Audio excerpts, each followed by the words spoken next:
On March 24, 1998, 23-year-old Amy Bradley vanished from a cruise ship, and no one has seen her since. What happened on the Rhapsody of the Seas that night remains one of the most haunting mysteries of the 1990s.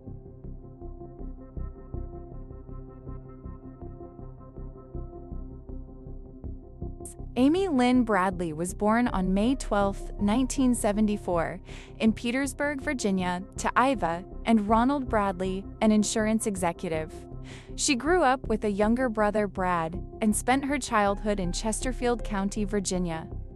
Amy was a talented athlete, an excellent swimmer and former lifeguard, and she earned a full basketball scholarship to Longwood University, where she graduated in December 1996 with a degree in sports psychology. During college, Amy came out as gay to her family. While it wasn't what they expected, her father later said, "It's Amy's life. We loved her unconditionally." In March 1998, her family won an all-expenses-paid cruise from her father's employer. Excited for the trip, Amy joined her family on the Royal Caribbean cruise ship Rhapsody of the Seas, headed to Curaçao in the Dutch Caribbean. Though she was initially nervous about the ship being out on the open ocean and afraid of heights, she was happy to be with her family, especially since Brad had returned home from college to join them. The family boarded the ship on March 21, 1998, 2 days later. On March 23, Amy and her brother Brad stayed up late, dancing and drinking at a disco party on the 9th deck, featuring the ship's band, Blue Orchid. One band member, Alistair "Yellow" Douglas, was seen dancing with Amy that night, though he left the party around 1 a.m. Video footage from the event captured the two of them dancing together. After a few hours, Brad returned to the family cabin on the 8th deck, and the ship's computerized door system recorded him entering at 3:35 a.m. Amy followed just 5 minutes later. The siblings reportedly sat on the cabin balcony and talked for a while before Brad went to sleep, while Amy is believed to have stayed awake longer. This quiet evening would become the last known moments anyone saw her before she vanished. After a long night of dancing, Amy returned to her cabin at 3:40 a.m. as recorded by the ship's door system. Her father, Ron Bradley, awoke around 5:15 a.m.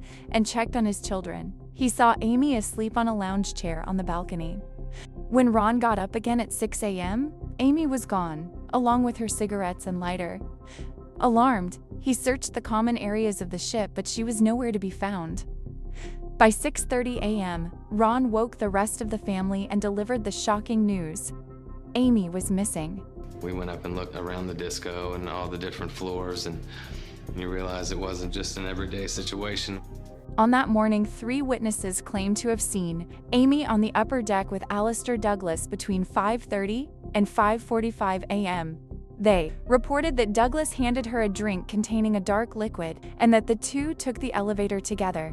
Douglas was then seen leaving the upper deck alone shortly after 6 a.m. Amy's family immediately reported her disappearance to the ship's crew. They pleaded with staff to prevent passengers from leaving the ship and to make an announcement, but the purser's office refused, saying it was too early. The cruise liner opens its doors to the streets of Curaçao. Your thoughts must have just been racing with panic that Amy is nowhere to be found, and now the ship is just emptying out. I said, there's about 3,000 people on here. There's 3,000 eyes and there's 3,000 Eventually, at 7:50 a.m., after most of the passengers had already disembarked, the ship made a public announcement. Will Amy Bradley please come to the purser's desk? By midday, the cruise staff had searched the ship but found no trace of her. Many consider the delayed response a critical mistake that could have reduced the chances of finding Amy. Brad recalled that Douglas approached him shortly after Amy vanished and said, "Hey man, I'm sorry to hear about your sister." Brad found the timing suspicious since no announcement had yet been made. Douglas was interviewed by the FBI and passed a polygraph, but Ron remained convinced he knew more than he admitted, saying, "I knew he had been with Amy." Douglas denied any involvement. A 4-day search was launched by the Dutch Caribbean Coast Guard. Ending on March 27th, and Royal Caribbean chartered a boat to continue looking. Helicopters and radar planes assisted in the search. Initially, authorities considered that Amy might have fallen overboard or committed suicide. However, investigators quickly ruled this out, noting there was no evidence that a trained lifeguard like Amy had fallen, been pushed, or taken her own life. Amy Bradley had simply vanished without a trace, and her disappearance remains one of the most mysterious and haunting cases of the 1990s. 1 month after Amy Bradley disappeared, her family traveled to Curacao, hoping for any lead on her whereabouts. While there, a cab driver approached them with a shocking claim. He said he had seen Amy on March 24th, the day the ship docked, running through the parking lot, searching for a phone. The driver remembered her distinctive green eyes just as described on the reward posters, and even claimed to have seen her in other locations across the island. Unfortunately, authorities were never able to corroborate his account. August 1998. 2 Canadian divers reported seeing a woman they believed to be Amy at a popular Curacao diving beach, Playa Porta Marie. Witness David Carmichael described the scene. The woman was accompanied by 2 aggressive men, one of whom reportedly resembled Alistair Douglas. Carmichael yelled to a friend to check if he had a piece of dive gear, and the woman, upon hearing English, turned toward him as if trying to communicate subtly. The men appeared to guide her away to a bar on the beach. Carmichael said the woman occasionally looked at him, then looked down, seemingly attempting to signal for help. He was only about 2 feet away and noticed features that matched Amy's appearance. We were over in a small area where we wash off the equipment in fresh water, and I looked down the beach and I saw a girl walking down the beach with being flanked by 2 people. The minute she heard I spoke English, she picked up her pace and was putting distance between her and the 2 people that were flanking her. Something went off in my brain to tell me, gather more information about this person. David notices a scar on the woman's right shin, and she also seems to be pointing out several tattoos. I was 2 feet away from her. 2 feet. That's how close I was. I don't even have to think about it. It's 100%. It's not 99, it's 100. It's 100%, it was her. It was. Haunted by the encounter, he called the Bradley family and eventually flew to Virginia to meet them. The FBI investigated the sighting but could not confirm it. Then, in January 1999, U.S. Navy Petty Officer William Hefner came forward with a disturbing report. He claimed to have encountered a woman identifying herself as Amy Bradley at a brothel in Curacao. Hefner described sitting in the bar area when the woman approached him, pleading for help. She explained she had been on a cruise, had disembarked to seek drugs, and was now being held against her will. Concerned about the implications for his military career, Hefner did not report the incident immediately. He contacted the Bradley family in May 2002, convinced that the woman he saw was indeed Amy. The FBI investigated, but the brothel had burned down and no evidence could verify his claims. Despite these reported sightings, Amy Bradley's disappearance remains unsolved. The cab driver, the divers, and Hefner each offered glimpses of what might have happened, but none of the claims could be independently verified. Her family continues to search for answers, leaving one of the most mysterious cases of the 1990s, a young woman who vanished without a trace, still haunting those who knew her and the wider world.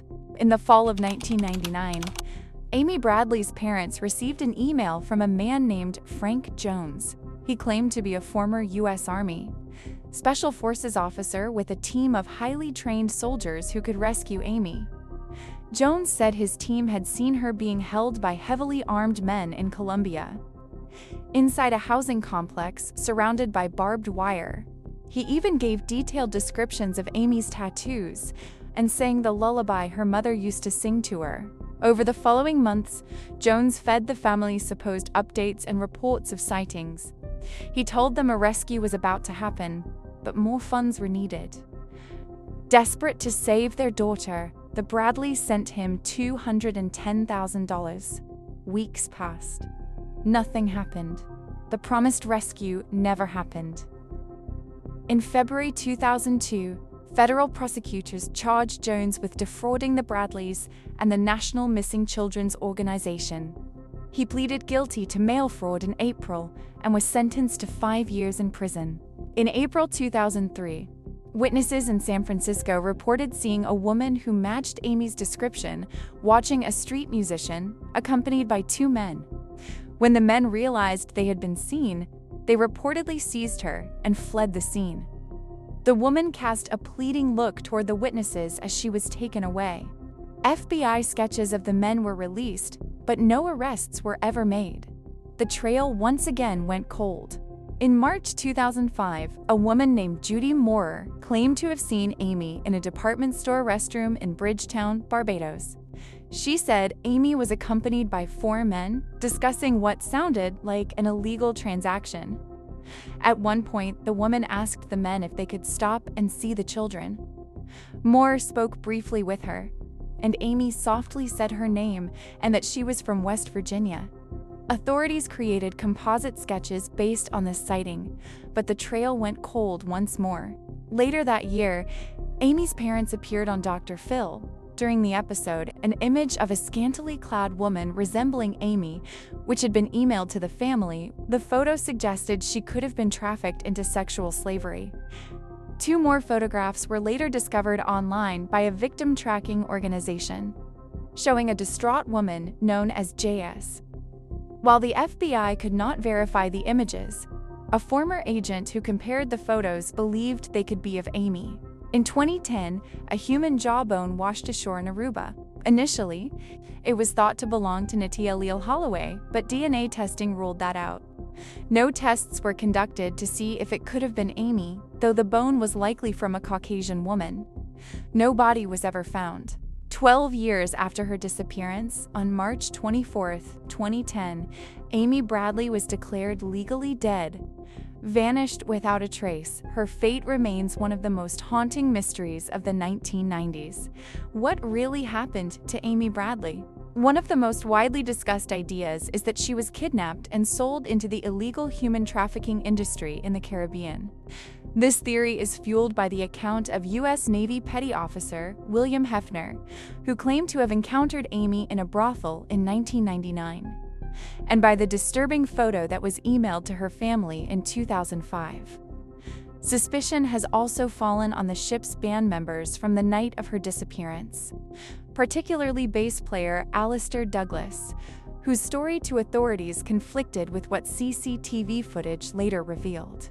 Some have suggested that a waiter on the ship may have been involved. Throughout the evening, Bradley's family reported that a waiter approached them, asking to pass along a note to Amy, inviting her to drink with him once they reached shore. Adding to the mystery, the family discovered that none of Bradley's professional cruise photos were available for sale at the ship's photo stall, even though all other passengers' photos were printed. They believed someone may have deliberately removed her images. Authorities also considered the possibility that Amy was murdered aboard the ship and thrown overboard.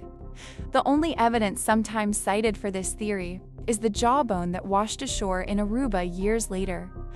Other theories suggest she may have accidentally fallen overboard or even taken her own life, though there is no concrete evidence to support these ideas. FBI Special Agent James Weber summed up the investigation in November 1998. "We've pursued every angle, from whether there was foul play, a suicide, or an accident, and we have basically not gotten anywhere. The truth remains elusive." Amy Bradley disappeared without a trace, and decades later, her fate continues to puzzle authorities, experts, and the world.